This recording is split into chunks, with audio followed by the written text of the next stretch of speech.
Hello focus, मैं हूं सोमनाथ दास और आप देख रहे हैं हमारे यूट्यूब चैनल पर पोस्ट मार्केट एनालिसिस।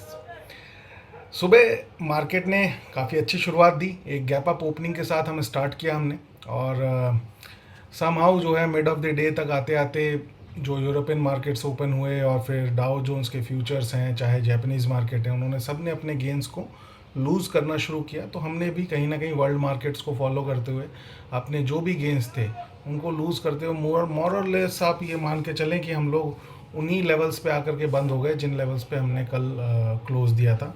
थोड़ा बड़ा थोड़ा बहुत जो है और लूज़ किए होंगे कुछ एक पॉइंट्स, बट अभी भी आई थिंक अभी जब हम चार्ट पे डिस्कशन के लिए जाएंगे प्राइस एंड एक्शन के ऊपर, तो आप देखेंगे कि अभी हमने अराउंड 50 का जो एक्सपोनेंशियल मूविंग एवरेज है निफ्टी के स्पॉट लेवल पे उसने जो है प्रोटेक्ट किया हुआ है।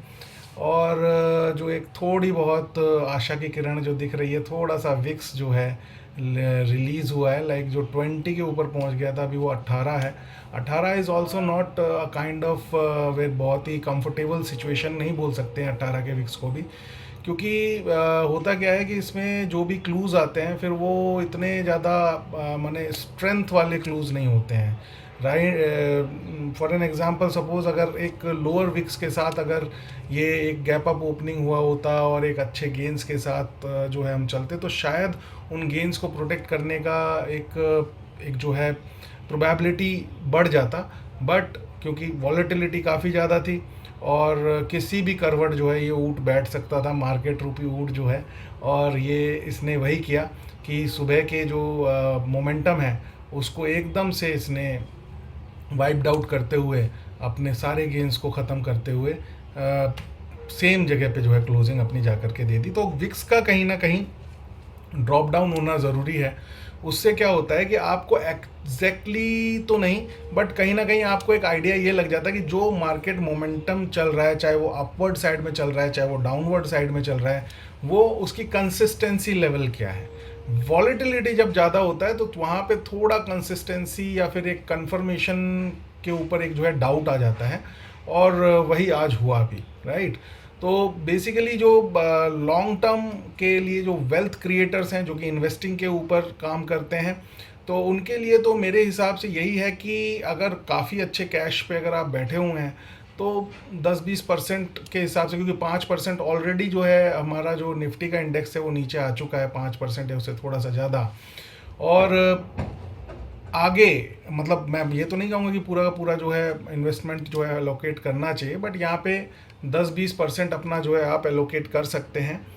और उसके बाद जैसे ही फिर ये अगर थोड़ा सा नीचे और आता है 7.5 फिर 10%, मतलब अपने हाइज से 25,000 के जो हाइज इसने बनाए उससे 10%, 7%, 10% और 15%, मुझे लगता नहीं कि इतना टाइम लगेगा या इतना नीचे आना चाहिए, but you never know because it is the stock market, और स्टॉक मार्केट में यही एक अनसर्टेनिटी होती है और इसी रिस्क का जो है रिवॉर्ड हम इन्वेस्टर्स को मिलता है।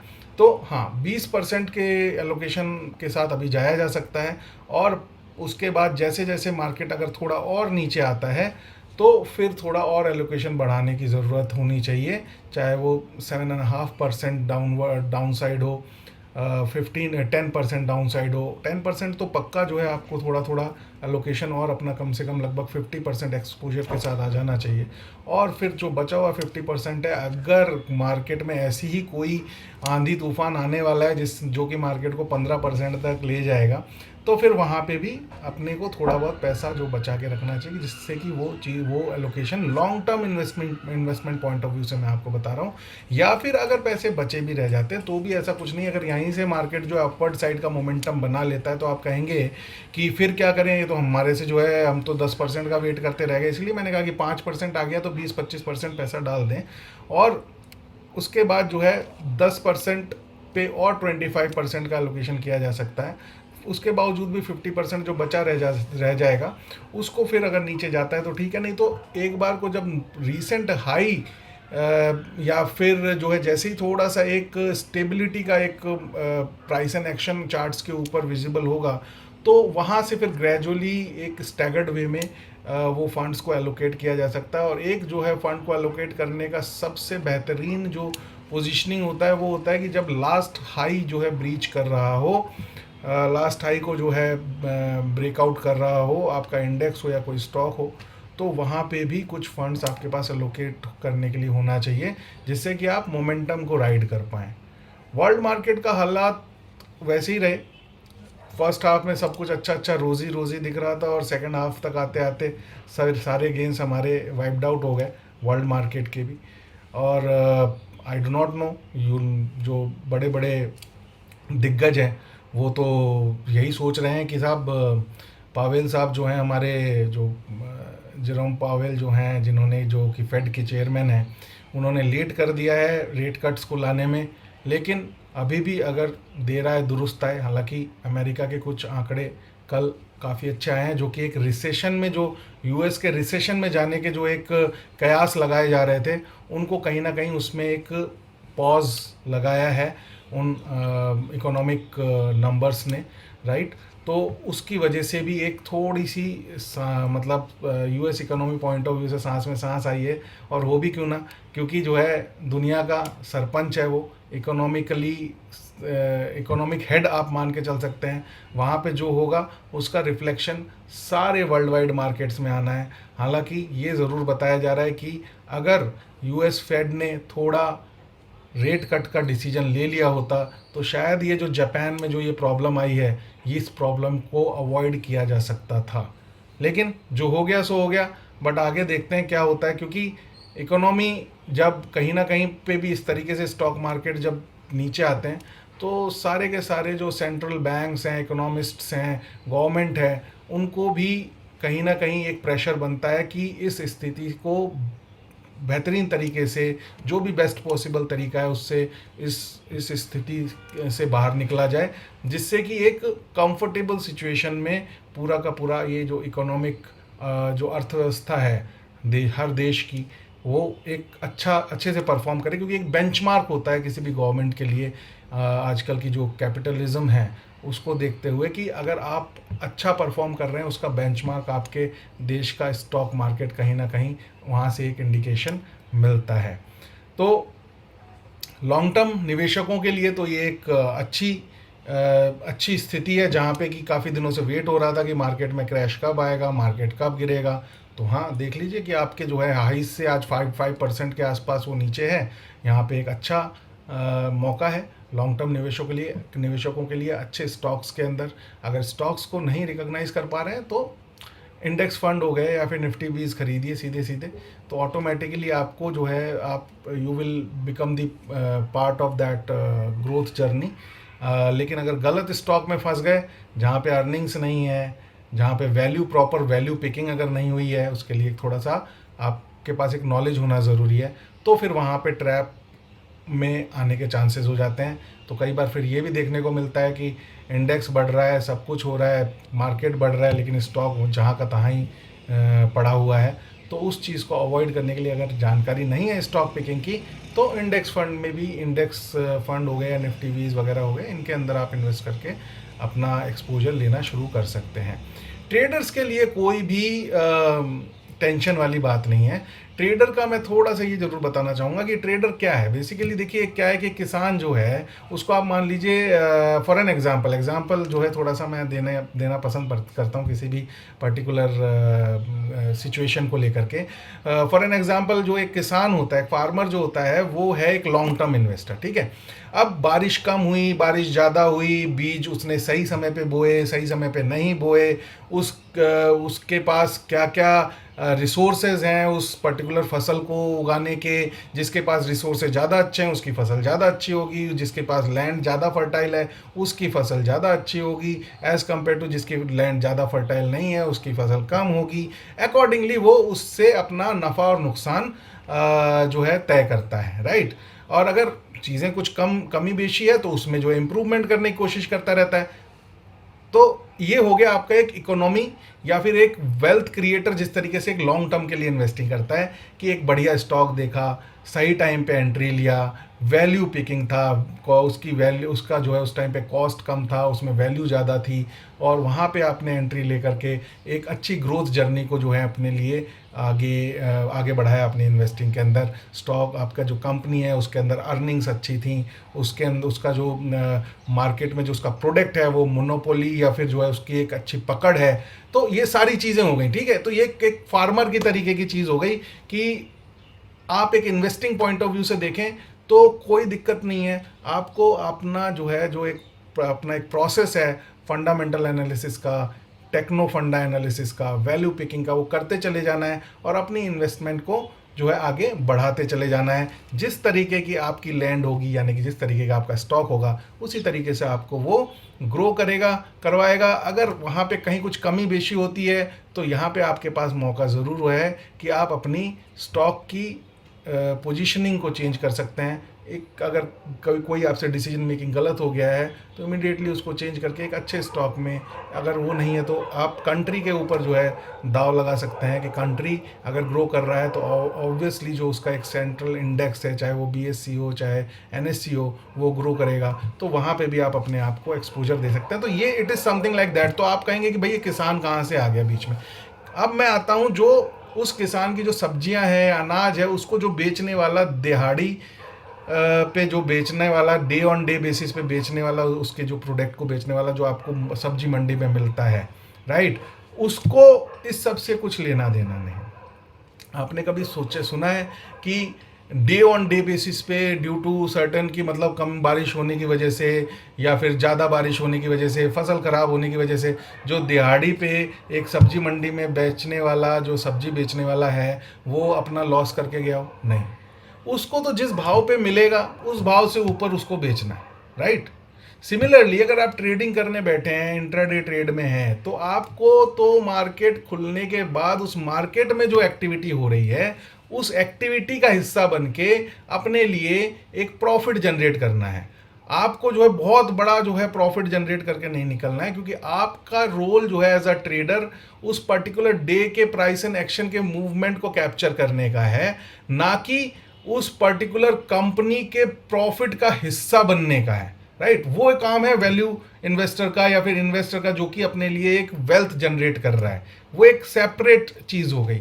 यहाँ पे आप क्या कर रहे हैं, यहाँ पे आप मॉर्निंग में आ रहे हैं, अपनी शॉप का शटर अप कर रहे हैं, शटर को जो है उठा रहे हैं, और उसके बाद जो भी भाव पे आप इंडेक्स को ट्रेड कर रहे हैं, आप किसी स्टॉक को ट्रेड कर रहे हैं, जो भी आप किसी कमोडिटी को ट्रेड कर रहे हैं, आपको उसकी नॉलेज है प्राइस एंड एक्शन की। उस प्राइस एंड एक्शन पे आपको मॉर्निंग में किस भाव पे चीज़ मिल रही है, आपको लगता है कि आने वाले 7-8 घंटों के अंदर उस भाव से चीज़ बढ़नी है तो आप खरीदेंगे, आपको लगता है कि उस भाव से चीज़ गिरनी है तो आप बेचेंगे, राइट। बेच के फिर जो है आप नीचे उसको खरीदेंगे और वहाँ से जो प्रॉफिट जनरेट होगा और आप वो प्रॉफिट पिक करके आप अपना ट्रेडिंग टर्मिनल क्लोज कर देंगे। तो this is the difference between trading and investing. तो ट्रेडर के लिए तो अगर वो प्रॉपर एक सेटअप के साथ चल रहा है, सिस्टम्स को फॉलो कर रहा है, अपने रूल्स को फॉलो कर रहा है, तो हर दिन एक ही जैसा है, चाहे मार्केट कैसा भी हो। हाँ, ओवरनाइट पोजीशनिंग नहीं लेके जाना है। ओवरनाइट पोजीशनिंग अगर आप लेके जाते हैं तो वो एक अलग एक स्विंग ट्रेडिंग का वो आ जाता है, जिसमें कि आपका, मेरे हिसाब से अगर ओवरनाइट पोजीशनिंग में आपको जाना है तो कम से कम 1-2 महीने की जो स्विंग ट्रेडिंग होती है, जहाँ पे बड़े ब्रेकआउट्स एंड बड़े जो है आपको ब्रेकडाउन्स मिलते हैं। ब्रेकडाउन्स बोलते हैं कि मतलब अगर किसी सपोर्ट को तोड़ करके कोई भाव नीचे जा रहा है तो उनको जो है बड़े इन द सेंस कि वीकली चार्ट के ऊपर आपको ब्रेकआउट्स मिल रहे हैं, ब्रेकडाउन्स मिल रहे हैं, तो आप जो है फिर उनको आप ट्रेड करें, जिसमें कि आपका होराइजन 1 महीने 2 महीने का हो, तब तो ओवरनाइट ठीक है। अदरवाइज जो है आप 2-4 दिन के लिए ओवरनाइट पोजीशन लेके जाएंगे तो ये जो गैप डाउन और गैप अप जो 1.5-2% के होते हैं, ये आपका कैपिटल जो है उड़ा देंगे, क्योंकि उस केस में आपका रिवॉर्ड इतना बड़ा होगा नहीं, रिस्क आपका ज़्यादा बड़ा हो जाएगा। अगर आपने स्टॉप लॉस नहीं रखा तो भी आपके लिए अगेंस्ट में जाएंगी चीज़ें, और अगर स्टॉप लॉस रखा तो वो इतना बड़ा हो जाएगा कि आपके रिस्क एंड रिवॉर्ड को फेवर नहीं करेगा। ठीक है, तो ये था आज के लिए मेरा मार्केट का जो जिस तरीके से मार्केट ने परफॉर्म किया, और जो मैं एक मैसेज आपके साथ शेयर करना चाहता था trading and investing point of view से।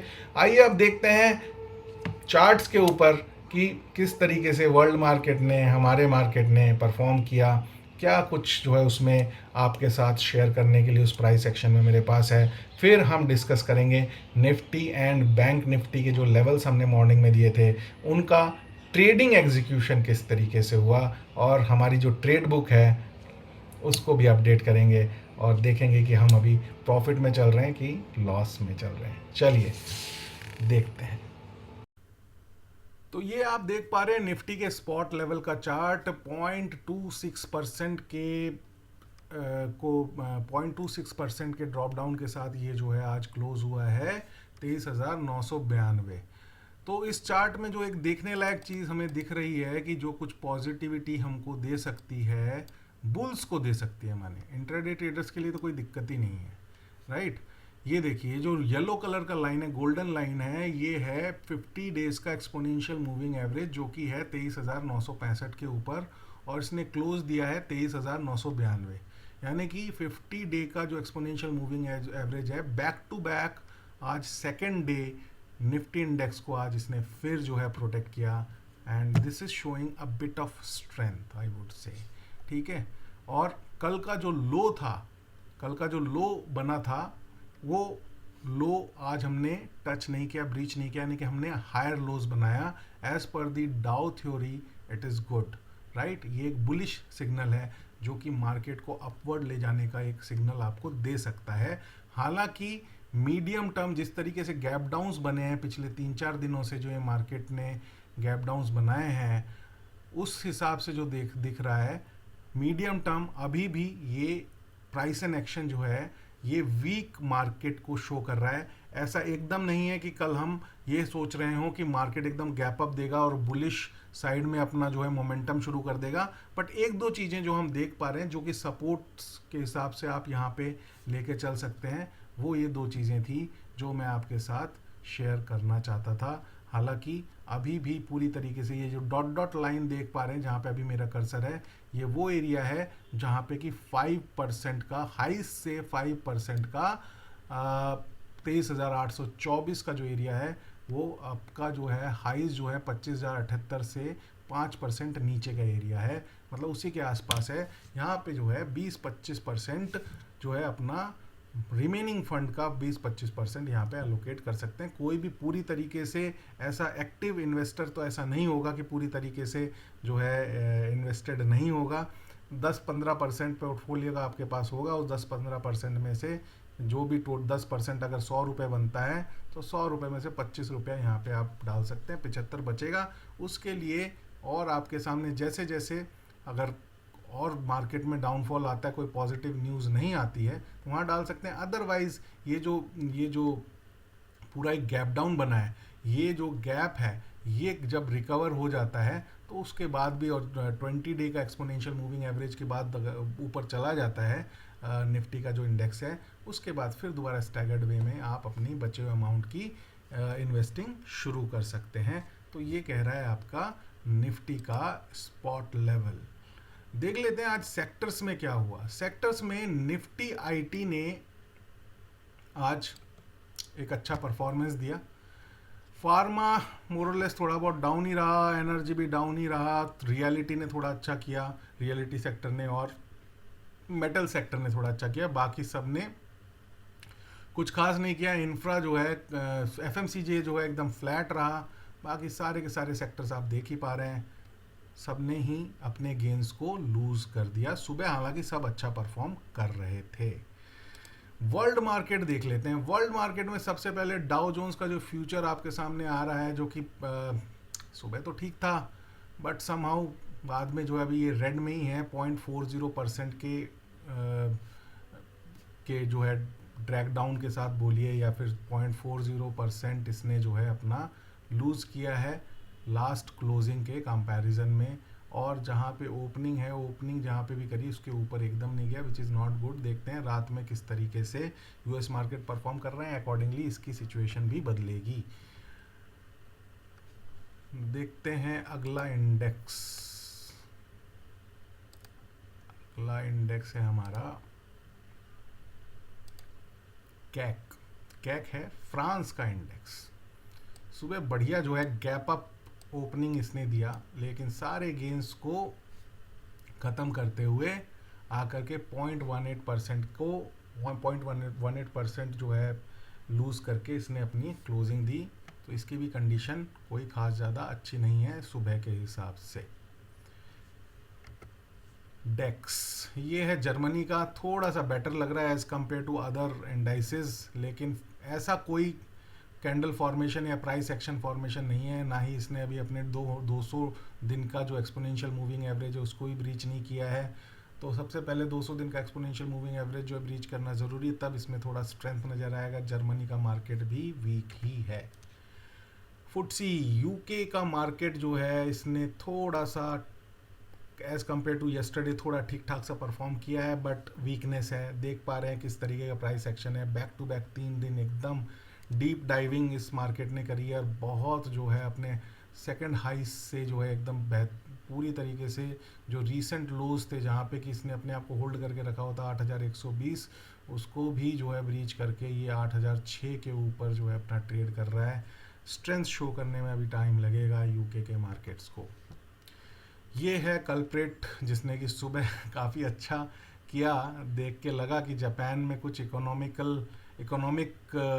पॉलिसीज़ ऐसी आ रही होंगी कि जिसकी वजह से ये अच्छा परफॉर्म कर रहा होगा, बट समहाउ इसने सारे जो है गेंस को लूज़ कर दिया, और अभी जो है जस्ट 0.24 मतलब 8-8 10-10 12-12% आप गिरोगे और 0.24 के जो है गेंस के साथ आप बंद होगे। तो और वो भी कैंडल फॉर्मेशन एकदम जो है इस तरीके का हैमर है, ये bearish hammer you can say, एक तरीके से इन्वर्टेड हैमर फॉर्मेशन है। हैमर ऊपर की तरफ बने तो थोड़ा फिर भी आप पॉजिटिव मान के चल सकते हो, हैमर बनाए नीचे की तरफ, देखते हैं क्या होता है।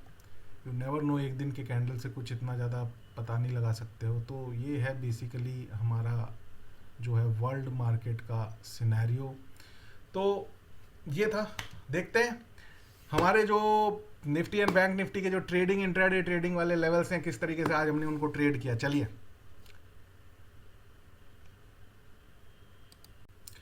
तो ये थी हमारी आज की मॉर्निंग समरी, जिसमें हमने कहा था कि भाई यूएस मार्केट जो है काफ़ी वीक रहा है, बॉन्ड यील्ड्स वीक हैं, जो कि अच्छा एक संकेत है। बट उस संकेत का क्या करें जब वर्ल्ड वाइड इकोनॉमी इतना गड़बड़ कर रही है। तो इंडिया विक्स काफ़ी जो है ऊपर 20 के ऊपर था, which is not good for the traders. उस केस में स्टॉप लॉस बहुत स्ट्रिक्ट लेके चलना पड़ेगा।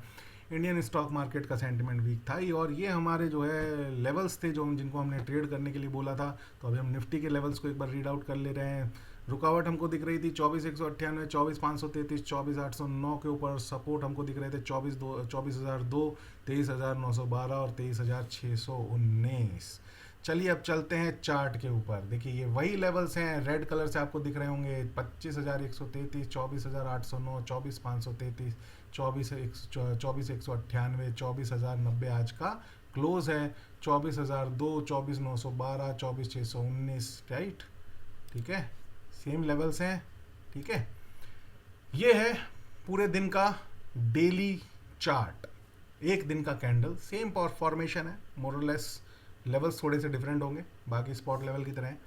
ट्रेड लेने के लिए हम ये मान के चलते हैं कम से कम 3 मिनट तो लगते हैं बटन को दबा करके, सोच के बटन को दबा के उसमें ऑर्डर प्लेस करने के लिए। तो 3 मिनट का चार्ट ही हम जो है डायरेक्ट ओपन कर लेते हैं यहाँ पे, जो कि थोड़ा सा ठीक रहेगा समझने के पॉइंट ऑफ व्यू से। तो सबसे पहले अपनी लाइन ड्रॉ कर लेते हैं कि हमारा आज बैटलफील्ड शुरू कहाँ से हुआ।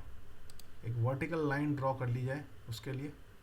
तो ये था 5 अगस्त का दिन जहाँ पे मार्केट क्लोज हुआ था, और यहाँ पे हमारा ये बैटलफील्ड यहाँ से शुरू हुआ, जहाँ ओपनिंग ये सारे देखिए, ये जो आपका जब जैसे ही आपने 3 मिनट का चार्ट जो है ओपन किया, वैसे ही आपके सामने जो लेवल्स तो काफ़ी थे, बट इस 3 मिनट के चार्ट के रेंज में कौन कौन से लेवल्स आए, 24,198, 24,002 और 23,912, राइट। हमने दिए थे तीनों लेवल, और मार्केट ओपन हुआ उस लेवल के ऊपर। हमने वेट किया भाई कहाँ तक, हमें वेट करना था 24,198 पे। अगर आएगा तो हम बाई करेंगे, और आराम से बेहतरीन टाइम मिला 9:15 से।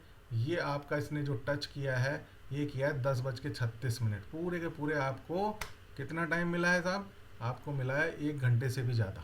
ठीक है, और यहाँ पे आपकी बाइंग पोजीशन तैयार होती है 24,198 पे। 24,198 पे अगर 50 पॉइंट का आप अपना स्टॉप लॉस लेते हैं तो कितना हुआ, 50 पॉइंट का स्टॉप लॉस, क्योंकि देखिए नीचे कोई भी सपोर्ट नहीं है। 25-25 पॉइंट का ले लेंगे तो जो है अपना स्टॉप लॉस उड़ा के ले जाएगा, या तो कोई सपोर्ट होता है, जितने भी एक्सपोनेंशियल मूविंग एवरेज जस्ट इसी सपोर्ट के साथ जो है चोंच से चोंच लड़ा करके खड़े होते, और यहीं पे आपके 25 पॉइंट बन रहे होते और वहाँ के थोड़ा सा नीचे, मतलब अगर 20 बन रहे हो तो 5 पॉइंट नीचे ले लेते।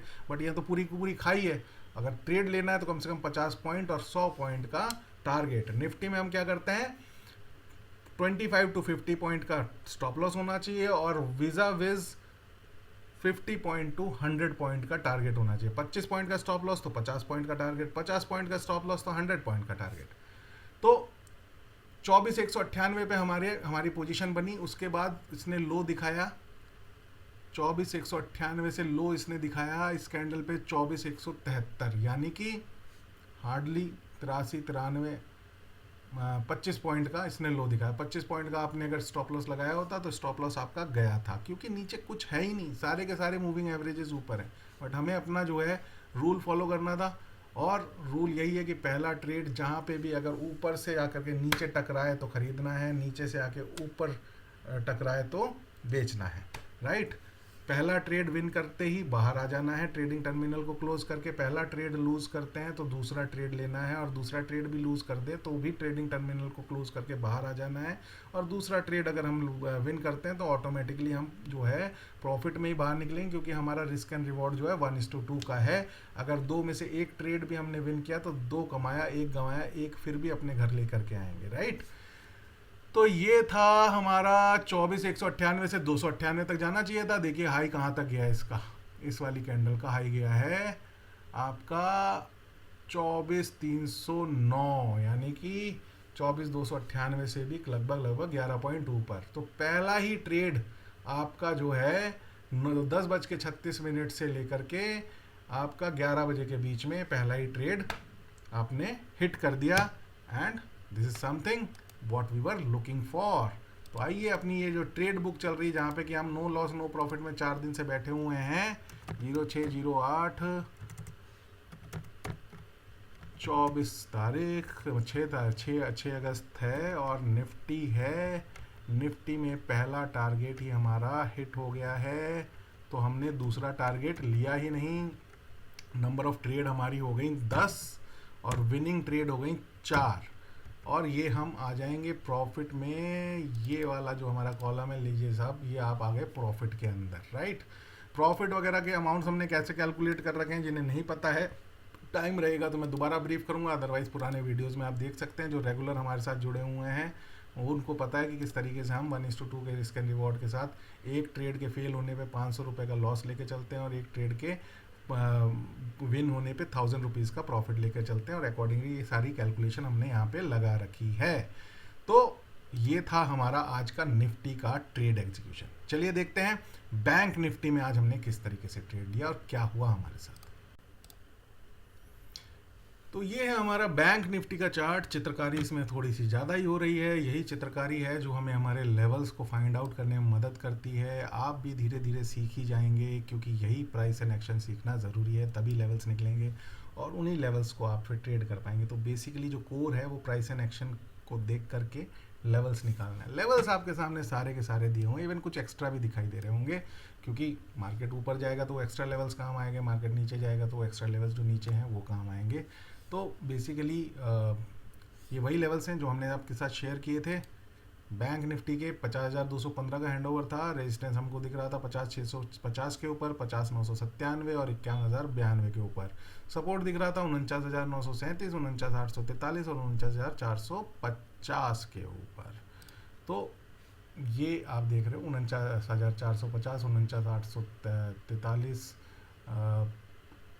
49,900 पे आज का क्लोज है, 49,937, 50,650, 50,977, 51,092, 51,610। ये वही सारे लेवल्स हैं जो हमने आपको 51,092, 51,977, 51,610 तक का, क्योंकि 3 ही लेवल्स मैं यहाँ पे देता हूँ, क्योंकि हमारा जो रूल है वो रूल ये है कि हम 2 ट्रेड्स मैक्सिमम लेंगे, वो भी तब जब पहला ट्रेड फेल हो जाएगा, ठीक है।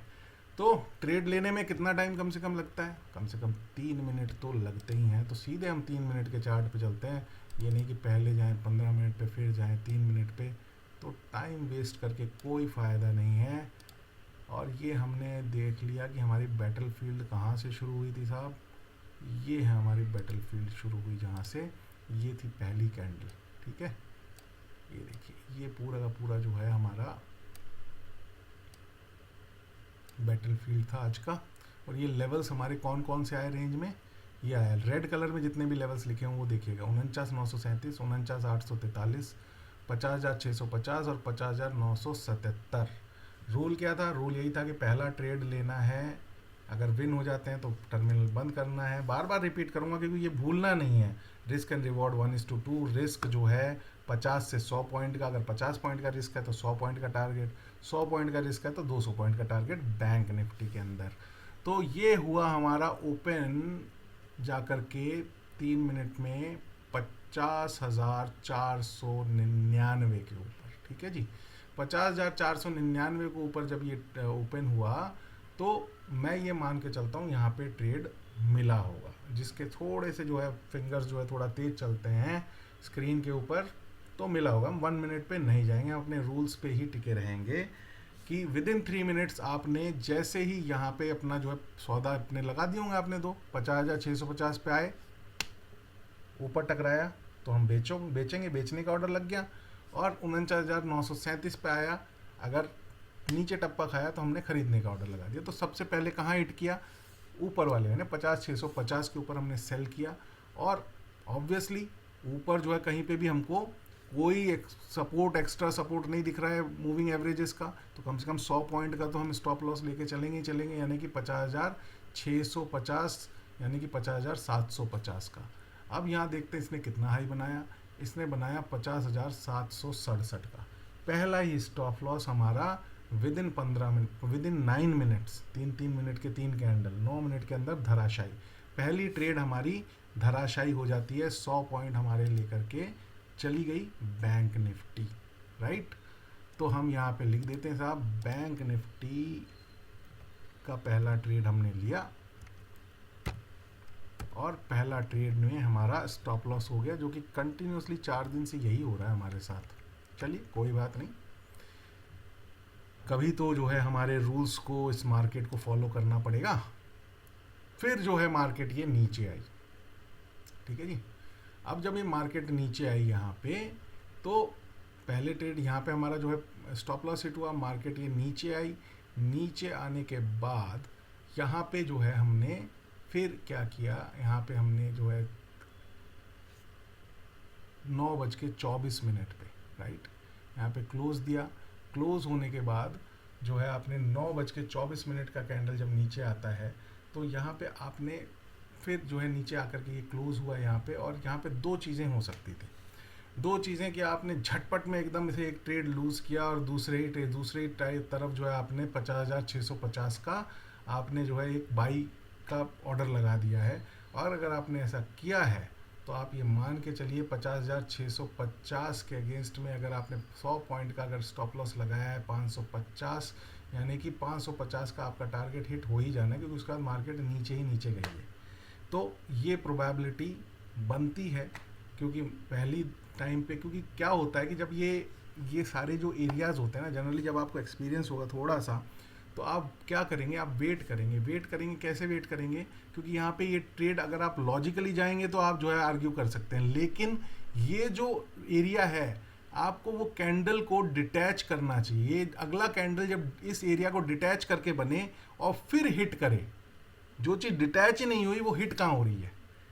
आप समझिए बात को, जो चीज़ डिटैच होगी वही हिट करेगी ना, अभी तो वो जुड़ी हुई है। तो यहाँ पे इस वजह से ये ट्रेड नहीं बनना चाहिए था, राइट। तो इस रूल को और आप अपने यहाँ पे नोट डाउन करें। फिर उसके बाद जो है अगली कैंडल बनी, ये कैंडल भी इसने अपना जो हाई बनाया 648 और हमारा ये था 650, यानी कि ये जो कैंडल है, जो आप कैंडल इसको देख पा रहे हो, ये कैंडल ने अपने आप को 9:27 की कैंडल ने अपने आप को डिटैच कर लिया। और फिर देखते हैं 50,650 को किसी कैंडल ने टच किया कि नहीं किया। और इसका हाई जो है सेकंड कैंडल का बना 50,645, राइट। फिर उसके बाद एक बार भी ये कैंडल, क्योंकि अब ये जो है एक्सपोनेंशियल मूविंग एवरेज के नीचे आ गई, और इसके नीचे आने के बाद इसने एक बार भी उस 50,650 के लेवल को टच नहीं किया। यहाँ पे फिर दो ही चीज़ें हो सकती थी कि या तो ये, क्योंकि अब एक्सपोनेंशियल मूविंग एवरेज के नीचे पिछले 6, 7, 8, 9 मिनट से जो है ये ट्रेड कर रहा था, यहाँ पे एक लो साइड मतलब शॉर्ट साइड का पोजीशन बन सकता था आराम से 100 पॉइंट्स के साथ, और या तो फिर इसे लीव किया जा सकता था। जब लीव किया जा सकता था तो अगला मौका आपको मिलने में कितना टाइम लगा, यहाँ पे 1:48 पे आपके पास यहाँ पे मौका आया, जब 49,937 का जो है लेवल ये टच हुआ, और यहाँ पे 49,937 के बाद आपके पास जो है यहाँ पे बैक टू बैक दो सपोर्ट्स थे। बैक टू बैक दो सपोर्ट कैसे थे, 49,937 से 49,843, लगभग 100 पॉइंट पे ही आपके पास एक और रेजिस्टेंस आ रहा था। यहाँ पे आपने 100 पॉइंट का अगर अपना स्टॉप लॉस लेकर के यहाँ पे बाई बनाना था आपको, क्योंकि वहाँ पे वो लाइन टच नहीं हुई, और यहाँ पे जब लाइन टच हुई तो आपने बाई का ऑर्डर बनाया, और यहाँ से सीधे अगली 4-5 कैंडल में इसने जो हाई बनाया वो बनाया 50,112, यानी कि 920 पे टच करके 50,112, 920 यानी 50,020, 112 मतलब 100-200 पॉइंट आपको आराम से। और अब यहाँ पे ये देखिए कि क्या होता है कि अगर 200 पॉइंट मतलब 8, 9, 10 पॉइंट के लिए आप छोड़ेंगे, और ये इस तरीके का जो ये ऊपर से डाउनवर्ड डाउन ट्रेंड मोमेंटम के साथ अगर ये लाइन आ रही है, तो कहीं ना कहीं आपके लिए रिस्क है। आप जो है एग्जैक्टली आपको 5-10 पॉइंट के लिए यहाँ पे इसको अवॉइड नहीं करना चाहिए, क्योंकि आप एक बिगिनर ट्रेडर के रूप में काम कर रहे हो। क्योंकि अगर बिगिनर ट्रेडर नहीं होते तो आप यहाँ पे ही दूसरा ट्रेड ले लिए होते, लेकिन अगर बिगिनर ट्रेडर हैं तो आप देखिए आपको यहाँ पे जो है ये 20 का एक्सपोनेंशियल मूविंग एवरेज, 3 मिनट्स के 20 कैंडल्स का एक्सपोनेंशियल मूविंग एवरेज ऊपर से जो है दबाव बना कर रहा है। यहाँ पे आपको इसका आपको जो है टारगेट बना करके यहाँ पे निकलना ही निकलना था, भले उसके लिए आपके 8 पॉइंट सरेंडर हो जाते, कोई फ़र्क नहीं पड़ता उससे, कोई 8-10 पॉइंट 15 पॉइंट सरेंडर हो जाते, कोई फ़र्क नहीं पड़ता। तो हम ये मान के चलते हैं कि एक ट्रेड हमारा प्लस में गया और एक ट्रेड हमारा माइनस में गया बैंक निफ्टी के अंदर, तो हम यहाँ पे इस ट्रेड को टारगेट हिट लेकर के चलते हैं। अब हमारे टोटल जो है टारगेट हमारे हो गए, ट्रेड हो गए 12, उनमें से विन हमने किए 5, और हमारा जो है सक्सेस रेट पहुंच गया 42, और हमारी जो बैलेंस शीट दिख रही थी नो लॉस नो प्रॉफिट पे, अभी है वो प्रॉफिट में आ गई। जो मैं कहता हूँ जब 1:2 के रिस्क एंड रिवॉर्ड के साथ आप चलते हैं, आपको 100 में से 40 ट्रेड ही प्रॉफिटेबल चाहिए अपने आप को प्रॉफिट में रखने के लिए, और ये पैटर्न अगर आपने मेंटेन कर लिया तो बाद में सिर्फ जो चीज़ रह जाती है वो है रिस्क एंड रिवॉर्ड और पोजीशन साइजिंग मैनेज करना।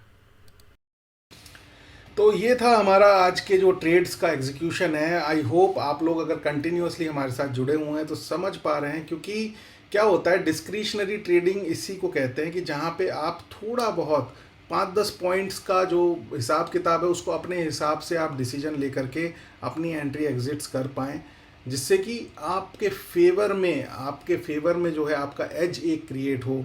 क्योंकि अगर मतलब जो एल्गो ट्रेडिंग जो होता है उसमें तो सब कुछ रिटर्न है, वो अगर एक पॉइंट पे आपने कह रखा है कि 100 पे आने पे ही आपको अपना जो है वो पोजीशन ट्रिगर करना है, तो वो 100 पे ही आएगा, 99 पे वो नहीं आएगा।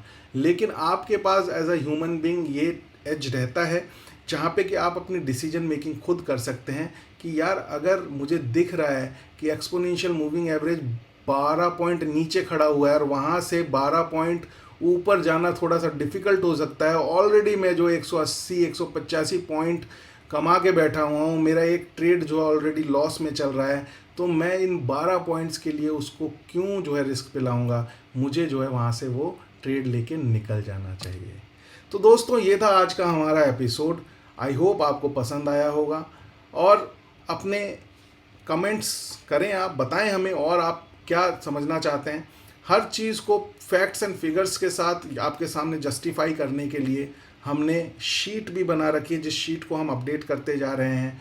जिस शीट में 2 दिन पहले तक हम लॉस में थे, कल हम नो लॉस नो प्रॉफिट में आए और आज हम उसमें प्रॉफिट के अंदर हैं। और जो चीज़ें मैं वर्बली आपको बताता हूँ कि अगर हम 1:2 के रिस्क एंड रिवॉर्ड को रिलीजियसली फॉलो करते हैं तो हमें 10 में से 4 ट्रेड्स में ही सफल होने की ज़रूरत है अपने आप को प्रॉफिटेबल बनाए रखने के लिए, और वो आपके सामने प्रूव हो रही हैं। और बस इस चीज़ को एग्जीक्यूट करना है, ओवर ट्रेडिंग नहीं करनी है। एक trade is more than sufficient. जब मैं चार्ट पे था, शीट के ऊपर आपसे डिस्कस कर रहा था, तो मैं पोजीशन साइजिंग की बात कर रहा था, राइट। फॉर एन एग्जांपल, अगर एक बैंक निफ्टी या मैं कहता हूँ निफ्टी का एक ट्रेड एक लॉट में आप इस सेटअप के साथ अगर एक लॉट के अंदर अगर आप 1250 रुपये का आपका प्रॉफिट होता है, राइट, और उस एक लॉट के ऊपर 70,000 रुपये की आपकी एक कैपिटल लगी हुई है, तो 70,000 रुपये 1250 70,000 रुपये का जब परसेंट वाइज आप लेके आएंगे तो आपको एक बहुत ही हेल्दी प्रॉफिट वो नज़र आएगा। अगर इस चीज़ को आप रिपीट कर सकते हैं और धीरे धीरे आपके पास एक कैपिटल बढ़ जाती है, आपको अपने सेटअप पे कॉन्फिडेंस आ गया कि आपका मैक्सिमम ड्रॉ डाउन इतना हो सकता है, maximum in a day loss इतना हो सकता है, इतनी कैपिटल आपके पास है। अगर आप ये maximum drawdown back to back लगातार कितना लॉस हो सकता है, उसे कहते हैं मैक्सिमम ड्रॉ डाउन। और अगर आप एक दिन में एक पर्टिकुलर डे में कितना मैक्सिमम लॉस हो सकता है, वो कैलकुलेशन आपके सामने आ जाती है, तो then it is a matter of increasing your position sizing. जो काम आप एक लॉट में कर रहे हैं आप उसको 100 लॉट में कर दीजिए। 70,000 की जगह 7 लाख रुपए का जो है अपना बिजनेस आज की डेट में एक जनरल स्टोर का भी अगर आप काम करने जाते हैं तो वहाँ पे भी जो है 10 लाख रुपए से कम की दुकान नहीं लगती। अगर यही आपने 7 लाख रुपए का जो है अपना कैपिटल बना करके इसको अपना एक ट्रेडिंग बिजनेस के रूप में, स्पेकुलेशन की तरह नहीं, एक ट्रेडिंग बिजनेस के रूप में, जहाँ पे कि आप trading day on day basis पे अपने लिए एक अपने एक्सपेंसेस को मीट करने के लिए आप एक ट्रेड कर रहे हैं, जैसे कि आप अपने बिजनेस में बैठते हैं, उसी तरीके से आप 7 लाख रुपीज़ आपने कैपिटल लगाई और यही आपका जो 7 टाइम पोजीशनिंग हो गया। तो 7 टाइम पोजीशनिंग का मतलब क्या है, जो आज आपको 1250 रुपये कम दिख रहे हैं वही आपके जो है 7 टाइम्स बढ़ के वार्षिक 72 12 7 84 मतलब 8-9 हज़ार रुपये आपके पास इन अ डे, सिंगल डे में यही सेटअप आपको जो है पे बैक करने लग जाएगा। लेकिन ज़रूरी उसके लिए सिर्फ एक ही बात है, वो है कि आप अपने रूल्स के साथ कॉम्प्रोमाइज़ ना करें। रूल्स के साथ ज़ीरो कॉम्प्रोमाइज़ आपको करना है और आपको जो रूल्स आपने अपने लिए सेटअप के बनाए हुए हैं उनको रिलीजियसली फॉलो करना है। और 2-3 चीज़ें हैं, रिस्क एंड रिवॉर्ड को एकदम नहीं भूलना है, स्ट्रिक्ट स्टॉप लॉस को एकदम नहीं भूलना है, लॉस लेना आना चाहिए, क्योंकि एक वही चीज़ है जो आपके हाथ में है, बाकी सब कुछ तो आपको मार्केट देने के लिए बैठा हुआ है, राइट। तो चलिए जुड़े रहिए मार्केट शाला के साथ। Do trade, do invest and seek financial freedom, और सीखते रहिए, बढ़ते रहिए। एंड प्लीज़ अगर लग रहा है कि हम अच्छा काम कर रहे हैं तो do like, share and subscribe. And one more thing, though we show our disclaimer on the screen, this is all for the educational purpose.